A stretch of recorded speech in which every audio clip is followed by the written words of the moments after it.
ही से जीवन के हर पल का आनंद उठा लो। आज ही से मन की एक नई शांति पालो। समय आ गया बदलने का, समय आ गया कुछ करने का। अब उठा लो आनंद प्रतिदिन के जीवन का।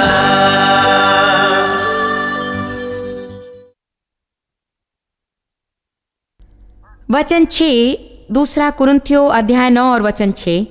परंतु बात यह है कि जो कंजूसी से थोड़ा बोता है वो थोड़ा काटेगा भी, और जो उदारता से बहुत बोता है वो बहुत काटेगा। और वचन 7 देखिए, हर एक जन जैसा मन में ठाने वैसा ही दान करे, न कुड़ के और न दबाव से, क्योंकि परमेश्वर हर्ष से देने वाले से प्रेम रखता है। इसे ध्यान से सुनिए, क्योंकि परमेश्वर हर्ष से देने वाले से प्रेम रखता है। हमें क्या लगता है, यदि कोई हमसे दान करने के बारे में कहता है और हम सोचते हैं काश वे इससे निपट जाते। मैं ये सुनने के लिए यहां नहीं आई, मैं प्रवचन सुनाने आई हूं।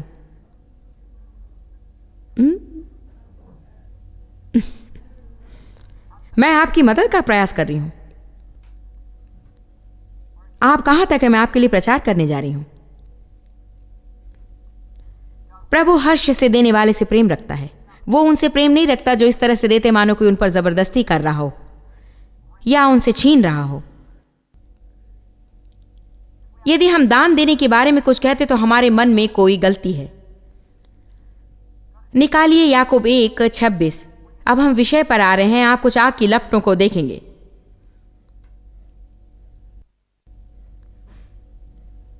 मैं आपको बताती हूं, और मैं किसी बढ़ाई के ढंग से नहीं कह रही हूं, मैं यूं ही बता रही हूं। मैं दुनिया में सबसे स्वार्थी लोगों में से एक थी और स्व केंद्रित भी थी। मैं दान दिया करती थी, परंतु मैं एक दानी नहीं थी। पिछले 15 सालों में मैंने एक दानी बनना सीखा है। मैं देती नहीं हूं, मैं दानी हूं। इसमें भेद है, और इससे मेरे जीवन में बहुत खुशी मिली है, जिसकी आप कल्पना भी नहीं कर सकते। क्योंकि एक ही चीज है जो आपके मन को आपसे दूर रखेगी, और वो है अपने मन को उन बातों पर लगाना जो आप दूसरों के लिए कर सकते हैं।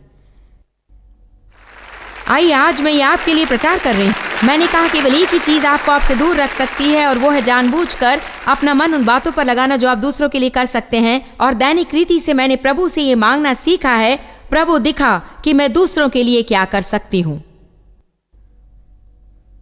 यदि वो कुछ नहीं बताता तो मैं खुद करने लगती हूं, क्योंकि मैं बिना दान किए जीना नहीं चाहती।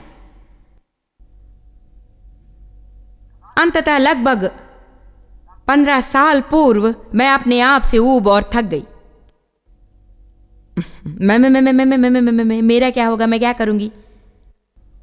मैंने कहा मैं अपने बारे में सोचना या बोलना या सुनना या अपनी चिंता करना नहीं चाहती। देखिए, कुछ लोग एहसास नहीं करते कि वे क्यों दुखी हैं, और इसका कारण है कि स्वार्थी और स्व केंद्रित हैं, तथा वे अपने आप में उलझे रहते हैं। उनमें किसी चीज के प्रति लगन या उत्सुकता नहीं है, क्योंकि वे खुद ही उनकी दुनिया है। ध्यान दीजिए, मैं अच्छा प्रचार कर रही हूं। देखिए, मैं चर्च जाकर अपनी आशीष पाने जा रही हूं। वहां जाने से पहले आपने प्रचारक के लिए, आराधना समूह के लिए प्रार्थना की? क्या आपने नर्सरी के लोगों को प्रोत्साहन दिया जो हर हफ्ते आपके बच्चों की देखभाल करते हैं? स्वागत करने वालों को देखकर मुस्कुराए। आप जानते हैं मैं क्या कह रही हूं। हम सबके लिए जरूरी है। यदि आपको जरूरत नहीं है तो मैं अपने लिए प्रचार करूंगी, क्योंकि मुझे इसकी जरूरत है। याकूब 1:26-27। आज कोई तो यकीन कीजिए।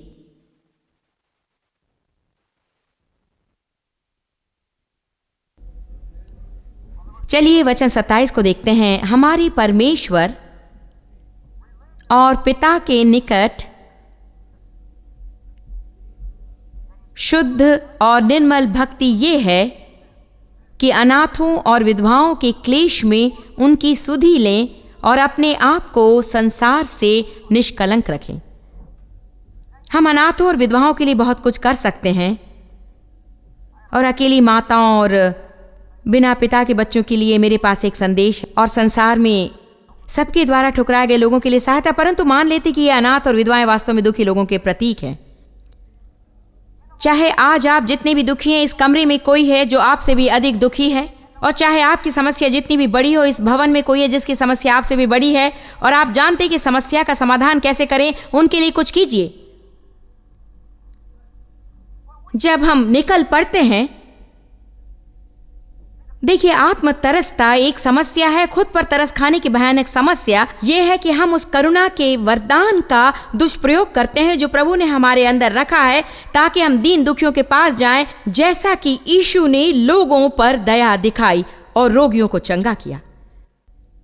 जब हम करुणा के उस वरदान को लेकर आगे बढ़ते हैं, इसलिए कि पहला यूहन्ना कहता है, जब आप अपने भाई या सहविश्वासी को दुखी पाते हैं, तब उनके ऊपर दया दिखाइए।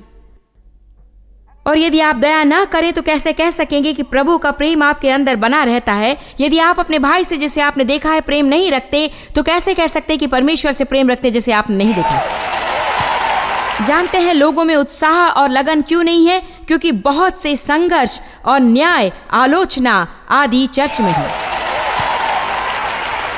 अपने हृदय में घृणा, नाराजगी आदि भावों को रखकर हम पूरे लगन से प्रभु की सेवा कैसे कर सकते हैं? दूसरे धर्म हमारे धर्म की तरह नहीं है, इसलिए उनका मजाक उड़ाने पर हम कैसे प्रभु की सेवा कर सकते हैं? ये चीजें हमारे आध्यात्मिक जीवन में विष घोल देती हैं। और फिर हम देखिए, उद्धार पाते समय हम वैसे नहीं थे। उद्धार पाने पर हम यीशु से प्रेम करते थे। मुझे याद है, और चाहे तो आप सोच सकते हैं कि मैं पागल हूं, परंतु मैं पवित्र आत्मा से भरी गई फरवरी 1976 के एक शुक्रवार शाम करीब 6 बजे को। मुझे ऐसा लगा मानो किसी ने मेरा सिर हटाकर मुझे तरल प्रेम से भरकर मेरे सिर को फिर लगा दिया और मुझे पागल बना दिया। मैं हर चीज और हर एक जीव जंतु से प्रेम करती थी। जो लोग मेरे सामने होते उनसे प्रेम करती थी। मैं आपसे सच कह रही हूं, मैं जंगली पौधों की ओर से गुजर रही थी और मुझे याद है उन पौधों को देखकर मैं सोच रही थी, ये जंगली पौधे बड़े सुंदर हैं। प्रभु ने इन्हें बनाया है, और जो कुछ भी प्रभु ने जिसके लिए भी बनाया था, मुझे उनसे प्रेम था। मैं प्रेम के नशे में 3 हफ्ते पड़ी रही और उसके बाद वो बदल गया। आप कह सकते कि वो क्यों बदला? क्योंकि हमें और भी बढ़ना है। हमें अपनी भावनाओं के आधार पर नहीं, वरन अपने चुनाव करने के द्वारा सही कार्य करना सीखना है। हर नई वस्तु की शुरुआत उत्तेजनीय होती है क्योंकि वो नहीं है। ओह, प्रेज द लॉर्ड। क्या होता है जब नवीनता चली जाती है और आगे कभी कोई आपकी नई चीजों के प्रति उत्तेजित नहीं होता और कोई आपकी नई चीज की प्रशंसा नहीं करता और आप केवल अकेले छोड़ दिए जाते और आपके साथ प्रभु और कई कठिन प्रयास तथा ऐसे अनेक लोग होते जो आपकी प्रशंसा नहीं करते और ये भी ख्याल नहीं करते कि आप क्या कर रहे हैं। यहीं पर हम लोगों का विभाजन करते हैं जो कामयाब होंगे और जो कामयाब नहीं होंगे। यहीं पर हम लोगों को अलग करते हैं जो सच्ची प्रगति करते हुए आनंद और सही सामर्थ्य के साथ चलते हैं, उन लोगों से जो धोखा और मृत धर्म के अलावा और कुछ नहीं प्राप्त करेंगे। क्या यहां बैठे हुए लोग मेरी बात समझ रहे हैं? आगे से मेरे जीवन में कभी मृत विचारधारा के साथ प्रभु की सेवा करने से मैं इनकार करती हूँ। लगन और उत्सुकता के बिना प्रभु की सेवा करने से इनकार करती हूँ और मैं अपने आप को पवित्र आत्मा में तीव्र करूंगी यदि प्रभु मुझे उसका अनुग्रह दे। मैं आपके लिए इंतजार नहीं करूंगी कि आप आकर मुझे प्रोत्साहित करें। आज का प्रवचन आपको अच्छा लगे या नहीं, मुझे अच्छा लगेगा। प्रभु की स्तुति करें। मैं क्यों आकर हृदय की गहराई से प्रचार करूं और आप लोगों को पसंद नहीं? मैं आपके पीछे नहीं पड़ी हूं, परंतु मुझे याद है एक सभा जो मैंने कभी सेंट लुइस के एक छोटे से गांव में चलाई थी और वो एक छोटा चर्च था, परंतु वो सबसे निर्जीव था।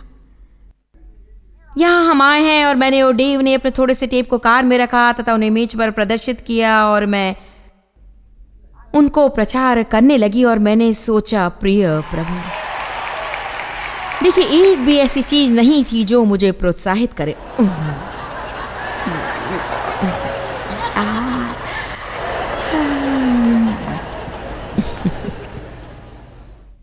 और जब सब समाप्त हुआ, विश्वास कीजिए तब मैंने अपनी घड़ी देखी। जब मैं समय का पता लगाने के लिए अपनी घड़ी देखने लगती हूँ तो समझ जाती हूँ कि मैं संकट में हूँ। और फिर मैंने सोचा मैं डेव से पता लगाऊंगी कि कितनी टेप बिकी और उससे मुझे खुशी होगी। मैं जो भी कह रही हूँ वो सच है। मैंने कहा कि कितनी टेप्स आपने बेची, तो उन्होंने कहा एक भी नहीं, परंतु किसी ने एक वापस दे दी।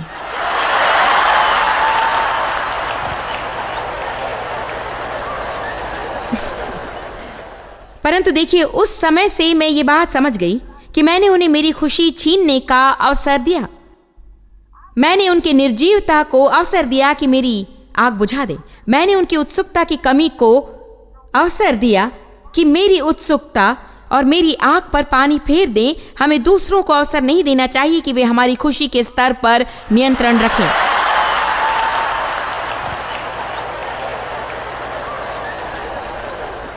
आज आप सारा समय शब्द सुनेंगे, सह आश्रित, सह आश्रित। जानते हैं इसका अर्थ क्या है?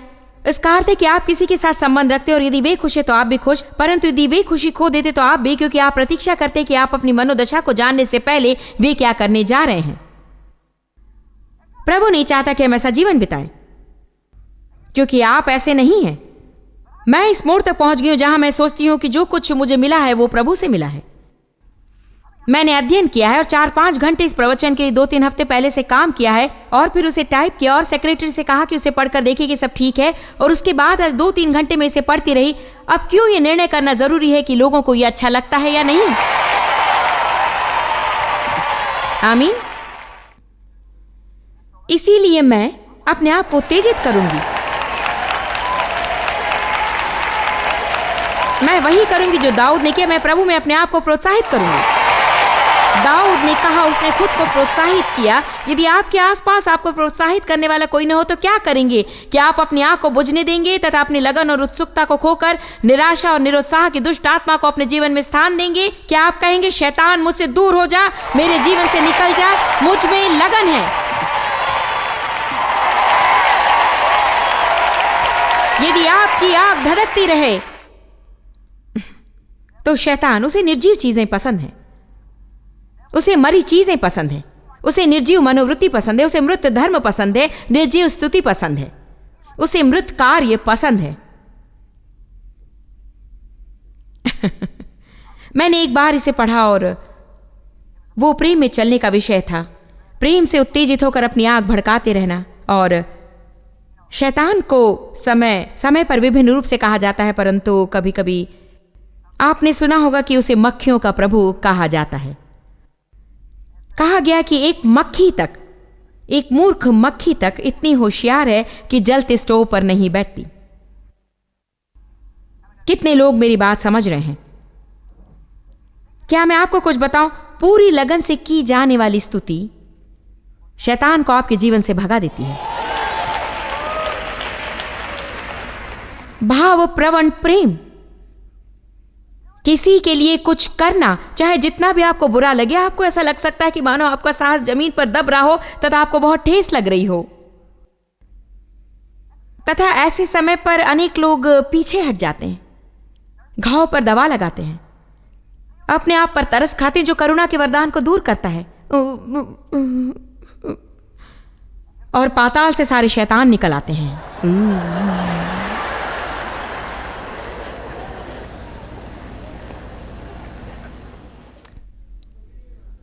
वास्तव में मैं प्रेम के विषय पर लगभग 15 सालों से प्रचार करती आ रही हूं और यथा तथ्य उसने मेरी जान बचाई। किसी न किसी तरह से मैं अपने अधिकांश प्रवचन में इसे लाती हूं। परंतु यीशु ने कहा कि लोग एक दूसरे के प्रति जो प्रेम रखते हैं उसके द्वारा हम विश्वासियों को परख सकते हैं। यदि हम चर्च जाकर प्रचारक तथा वहां के विश्वासियों की आलोचना करते रहेंगे और जाकर कहीं बैठेंगे, वहां ऐसे किसी को देखेंगे जिन पर पिछले हफ्ते से आपको नाराजगी है, और वहां से उठकर कहीं और जाकर बैठेंगे, तो आप किस तरह से रविवार सुबह चर्च जाने के प्रति उत्सुक, उत्तेजित तथा इच्छुक रह सकेंगे? संघर्ष ऐसी दुष्ट आत्मा जो पाताल से उछलकर उसके निकट आने वाली हर वस्तु का नाश कर देती है। ये उनमें से एक वस्तु है जो आपकी आग को बुझा देगी, अर्थात पूर्ण रूप से।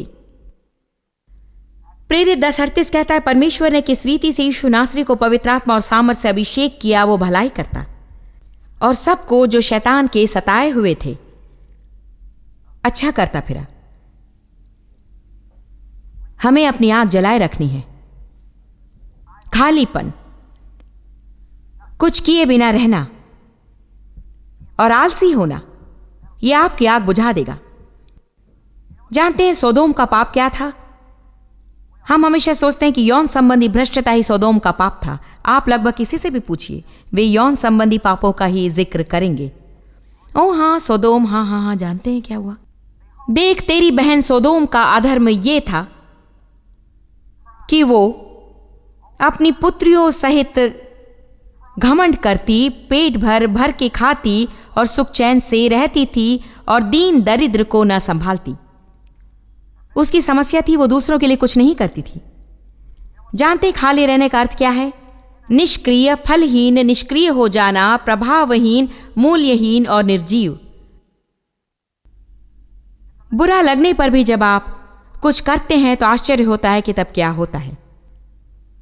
स्पष्टतः ऐसा समय रहता है जब सचमुच आप बीमार होते हैं और आपको आराम करने की जरूरत होती है, परंतु बहुत समय पहले मैंने सीखा और डेव ने भी कि अर्थात यूं ही बुरा लगने के कारण हम काम किए बिना घर नहीं बैठते।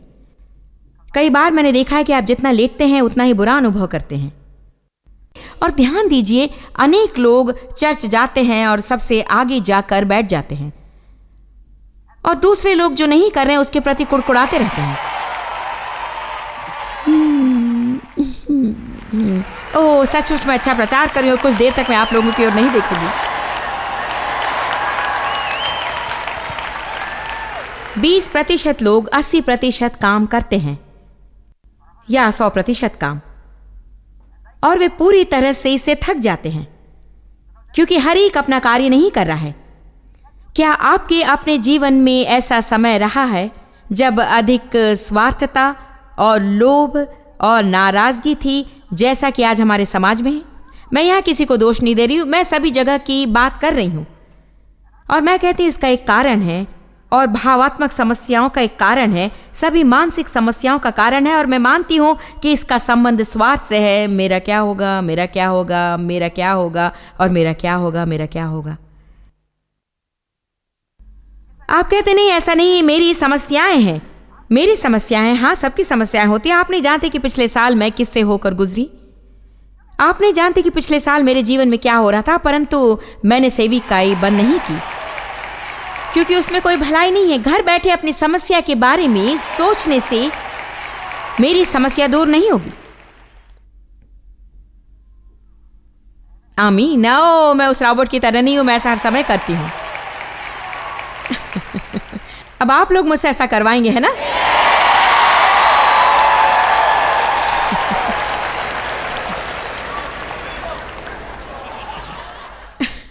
उसने क्या कहा? ओ, उत्सुकता से करो, ठीक है? आप समझ गए हैं ना?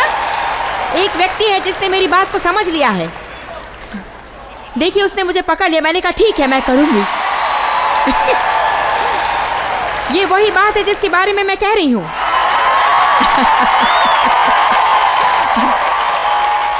अच्छा विचार है और ये एक अच्छा उदाहरण है। ये वही विषय है जिसके बारे में मैं कह रही हूं। ठीक है,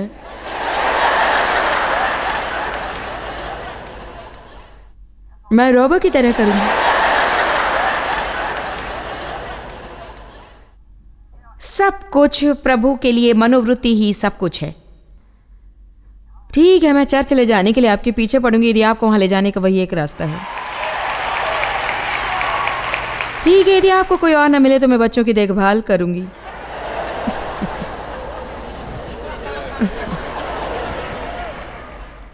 अरे भाई, फिर से पंसारी की दुकान जाना है।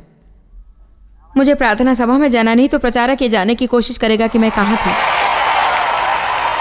तो हम जाते हैं, प्रभु हम प्रभु। इससे हमारी क्या भलाई होती है? प्रभु हमारे हृदय को देखता है। जानते एक बार प्रभु ने मुझसे क्या कहा? मुझे अच्छी तरह से याद है कि जब प्रभु मुझे ये सिखाने की कोशिश कर रहा था तब मैं अपने घर में थी। उसने कहा, मैं नहीं चाहता कि बिना कृतज्ञता के तुम एक और चीज मुझे दान करो। यदि तुम मेरे लिए कुछ करना नहीं चाहती तो मत करो। मैं चाहती हूं कि आप भी ऐसा कहें, प्रभु दिखावा करने के विचार से इसे करने से अच्छा है कि मैं उसे ना करूं। आमीन। ओ, अब मैं रॉबो की तरह करने के लिए उत्तेजित हूं।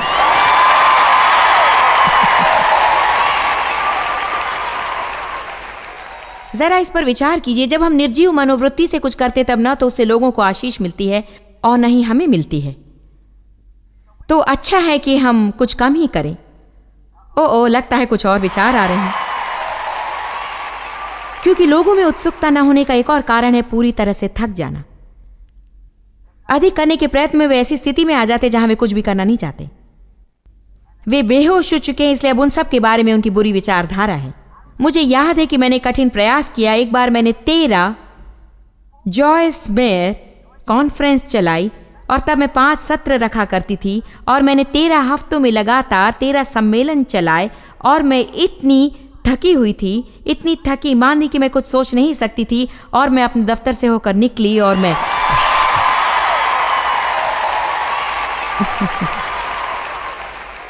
हाँ, मैं गई।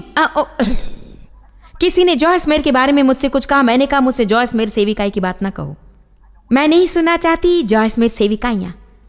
सेविकाई मैं ये शब्द सुनना नहीं चाहती, जॉयस मेयर सेविकाई। तो मानो मैं किनारे पर थी, मैं घरोली हो गई थी। मैंने सोचा मैं चाहती हूँ खाना पकाऊं और सफाई करूं और ग्रॉसरी स्टोर जाऊं। मैं सेवकाई के साथ संबंधित कोई बात करना नहीं चाहती हूं, क्योंकि मैं थक चुकी थी। आप में से कुछ लोगों को शायद कुछ काम कम करना होगा ताकि आप जो कर रहे हैं उसका आनंद ले सकें।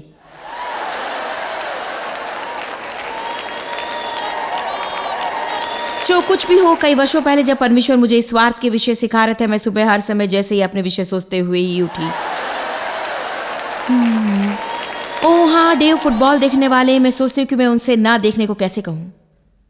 मुझे अच्छा लगेगा यदि ये सारा काम करें और मुझे बाहर ले जाएं। काश यदि मैं बच्चों को घर साफ करने लगाऊं तो मुझे वो नहीं करना होगा। मेरे विषय क्या, बस अपने बिस्तर पर पड़ी हूं और पवित्र आत्मा ने मुझसे कहा, जानती हो तुम मुझे क्या याद दिलाती हो? तुम मुझे छोटा रॉबर्ट याद दिलाती हो। आज सुबह अपने बिस्तर से बाहर आते हैं, ये मानो कि शैतान दौड़कर आकर इन सभी को आपकी पीठ पर कसकर बांध देता है। कई बार हम बिस्तर से बाहर आने से पहले ही शैतान हमारे मन में विचार डालने के द्वारा हमें दिन भर के लिए निश्चित कर देता है। आप बिस्तर से बाहर आकर आपको जो करना है वो करने से पहले ही आप बिस्तर पर पड़े पड़े ही अपना दिन बर्बाद कर सकते हैं।